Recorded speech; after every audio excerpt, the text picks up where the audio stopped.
This video discusses the analysis settings you find from the Analysis Settings button on the TopRank ribbon. These settings apply only to the current analysis.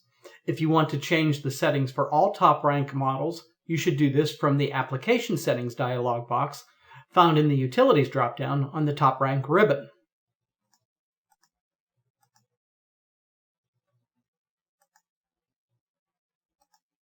The Input Defaults tab in the Analysis Settings dialog box controls the way inputs vary in a what-if analysis. The default settings shown here indicate that each input will vary uniformly by plus or minus 10% from its base value in 5 steps. But TopRank provides many other variations that you can experiment with.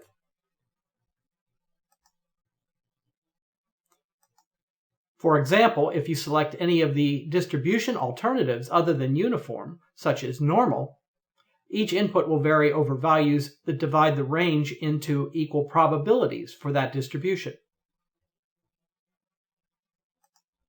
The Find Input tab lets you specify when and how TopRank will automatically detect inputs for use in a what-if analysis. If you check the top option, TopRank will find the inputs automatically when you run a what-if analysis. If you check the second option, it will find inputs as soon as you designate TopRank outputs. If you don't want TopRank to detect inputs automatically, you can uncheck both of the top 2 options, in which case the bottom 3 options are disabled.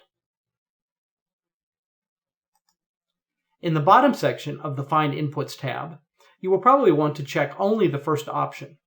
Then the only inputs automatically detected will be those that contain numbers. The second option lets you vary constants found in formulas, such as the formula equals 1.5 times A1. Similarly, the third option lets you vary constants that are arguments in formulas, such as equal NPV of 0.08 and some range. Then the 0.08 would be varied. The Search Ranges button lets TopRank limit its automatic search for inputs to a range you specify. Finally, the Other tab has 3 sections. The top section lets you specify settings for a multi-way analysis, which is discussed in a companion video in this guided tour series.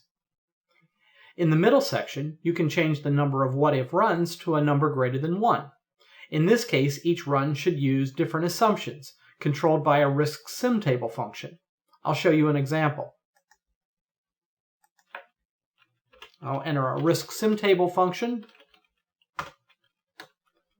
with the arguments 100, 150, and 200. And then I will make the base value of this input equal to this value.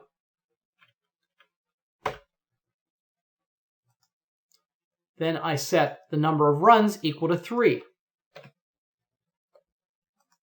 When the what-if analysis is run, it will actually be run 3 times. A base value of 100, then a base value of 150, and then a base value of 200.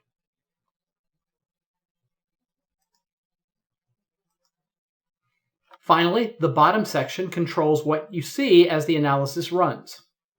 You will probably want to keep its options unchecked.